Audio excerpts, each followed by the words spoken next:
Picture this. You're standing at the edge of an African savanna 200,000 years ago. The grass is taller than your waist. Somewhere out there, a lion is watching you. You can feel it. That primal itch on the back of your neck. Every muscle in your body is screaming one thing. Run. This is the fear that built us, for millions of years. Our ancestors lived and died by their ability to outsmart claws and teeth. We grew eyes that face forward to track predators. We grew legs built for sprinting. We grew brains wired to flinch at rustling grass. And yet, here's the contradiction that should stop you cold. Lions, wolves, bears, tigers, the animals we fear most, the animals our nightmares are built around. They are not even close to the biggest killers of human beings in history. Not even in the same universe. So if it wasn't claws, if it wasn't fangs, what has been quietly, invisibly, wiping out humans by the millions since the beginning of our story? The answer is stranger, smaller, and far more terrifying than anything with teeth. And once you hear it, you'll never look at your own body or your own kitchen the same way again. Here's the thing nobody tells you. It's not just one killer. There are layers here. Hidden forces, some invisible to the eye, some hiding in plain sight, some that we accidentally created ourselves. By the end of this video, you'll understand why the deadliest force in human history isn't a monster in the dark. It's something that's been living inside you this entire time. Let's start with the myth we all believed. Here's the strange part. If you ask most people what our ancestors feared most, they'll say saber-toothed cats, wolves, crocodiles. And it's true. Those animals did kill early humans. Skeletons found in South Africa, over 1 million years old, still bear the puncture marks of leopard teeth. Our ancestors really were prey. But here's where it gets interesting.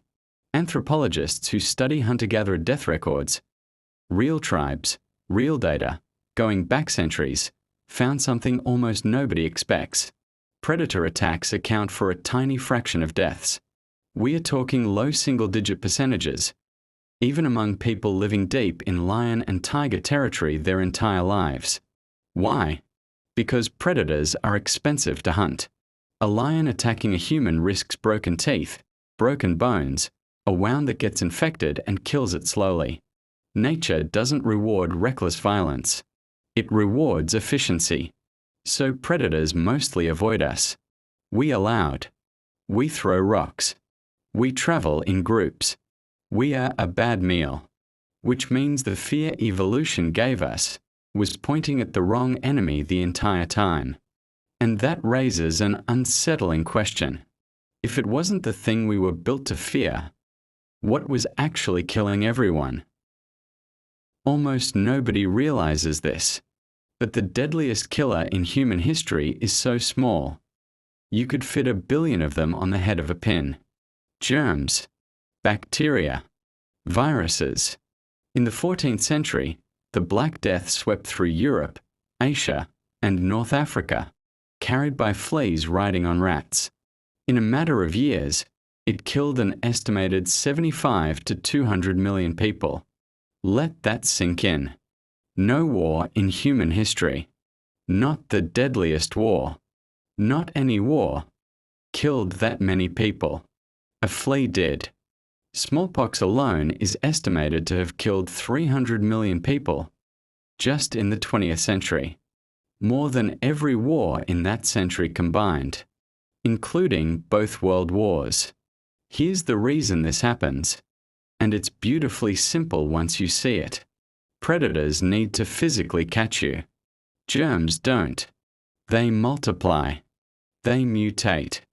They spread through breath and water and touch. And they don't need to be brave or fast. They need to be invisible. Evolution gave us fear of teeth and claws because those threats are visible. It gave us almost no instinctive fear of a doorknob or a cough because for most of our history, we had no idea those things could kill us. And this changes everything about how we understand human history. Empires didn't just fall to armies. The Aztec and Inca empires, some of the largest civilizations on Earth, were devastated less by Spanish swords, and more by smallpox and measles arriving on the same ships, diseases the local population had never encountered and had zero immunity against. Some regions lost more than 80% of their population within a generation. The deadliest weapon in the history of conquest wasn't a weapon at all. Here's the strange part about this next killer. It doesn't have a face, a name, a single moment you can point to. It just waits. Throughout history, food shortages caused by drought, crop failure, war, or bad policy have killed staggering numbers of people. The Great Famine in China in the late 1950s and early 1960s is estimated to have killed tens of millions. The Bengal famine of 1943, the Irish famine of the 1840s. Add them all up across centuries, and you get a death toll that dwarfs any predator in history, by orders of magnitude. The reason this one is so brutal is that it's slow. A predator kills in seconds. A famine kills in months, sometimes years, and it targets the most vulnerable first. Children, the elderly, the sick, the same people evolution designed us to protect at all costs. That's what makes it so psychologically devastating. It's not fast violence. It's the slow unraveling of everything a community depends on. And here's the twist that shocked researchers studying famine history. Most modern famines were not just failures of nature. They were failures of distribution. There was often enough food somewhere in the region. It just didn't reach the people who needed it, because of war, corruption, or broken supply chains. In other words, the deadliest famines were not fully natural disasters. They were partly man-made. Which brings us to the next killer. And this one might be the most uncomfortable of all. Almost nobody wants to admit this one. But the data doesn't lie. Humans have killed astonishing numbers of other humans. Wars, genocides, purges. Historians estimate that the wars and conflicts of the 20th century alone killed somewhere between 100 and 200 million people.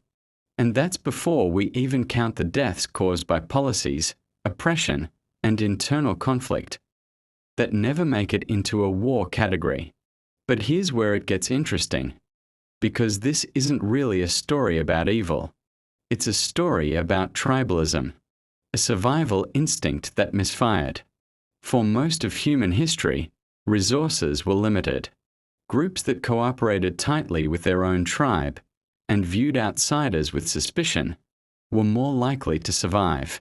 That instinct, us versus them, kept small bands of early humans alive when resources were scarce.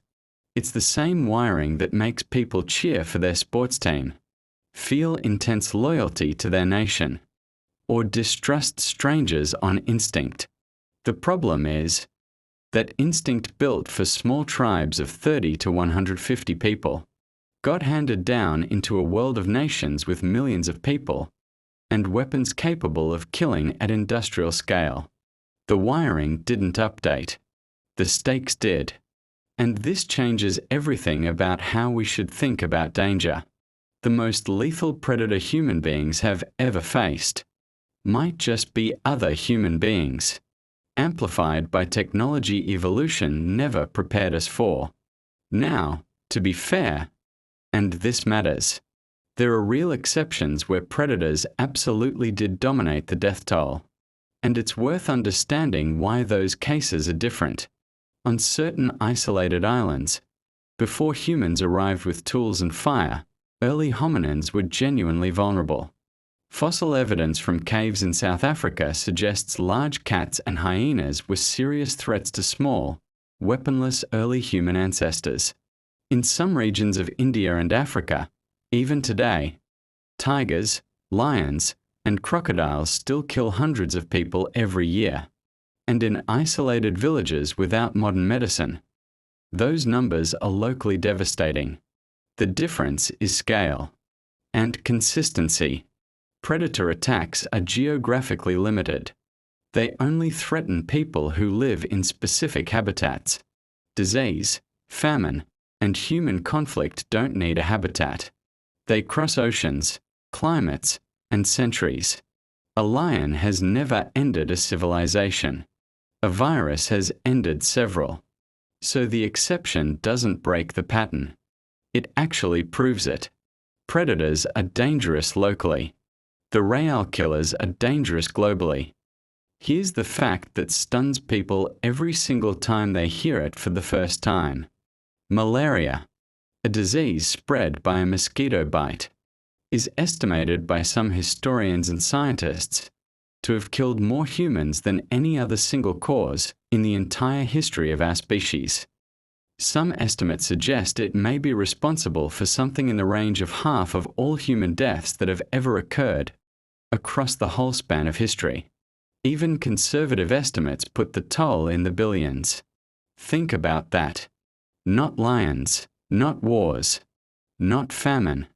A mosquito, weighing about as much as a raindrop, may be the single deadliest force human beings have ever encountered. The reason is almost poetic in how cruel it is. Mosquitoes don't attack. They don't even know they're doing anything harmful. They're just looking for a blood meal. And in doing so, they become the perfect delivery system for a parasite that has evolved, over millions of years, to hijack this exact behavior for its own survival. The mosquito isn't the killer. It's the unwitting getaway car for a parasite that's been perfecting its strategy since before humans existed. And here's the part that shocked researchers studying our evolutionary history. Some human populations evolved genetic mutations specifically to survive malaria, including the gene responsible for sickle cell trait. That mutation causes real health complications, but it also provides some resistance to malaria. In other words, malaria was such an overwhelming force that it physically reshaped human DNA. No predator in history has ever done that to us. Here's the weirdest thing about all of this, and it might be the most important idea in this entire video. Our brains are still wired for the savannah. We flinch at spiders and snakes and shadows in the dark. Meanwhile, the things statistically most likely to kill us, heart disease, car accidents, infections, preventable illness, barely register as scary at all, because evolution never had time to build in a fear response for them. They are too new, too slow, too invisible. This is why people are often more afraid of flying than driving, even though driving is statistically far more dangerous. It's why a shark attack makes global news, while thousands of deaths from something as ordinary as the flu barely make a headline. Our fear system is thousands of years out of date, running on ancient software in a modern world. And this changes everything about how we should actually think about safety and risk. The scariest things aren't always the deadliest. Sometimes the deadliest things are the ones that never once made your heart race. So here's the final piece. The one that ties every chapter together. And it's bigger than the question we started with. The greatest killer of humans in history was never a creature. It was never a single villain we could point to and say, "There, that's the enemy." It was a pattern. Every major killer we've covered, disease, famine, violence, even mosquitoes, they all share one thing in common. They all exploit the gap between how fast the world changes and how slowly evolution can respond. Predators are ancient news. Evolution solved that problem millions of years ago by giving us fear, speed, and tools. But disease, hunger, tribalism, and tiny organisms move faster than evolution can rebuild our instincts. We are, in a very real sense, running 200,000-year-old defense software against threats that update by the year, sometimes by the day. And the truly staggering realization is this: the deadliest force in human history isn't out there in the wild. It's the mismatch between the world we evolved for and the world we actually live in. Every genocide, every famine, every pandemic is, in some way, a symptom of that same gap, which means the real enemy was never a lion in the grass.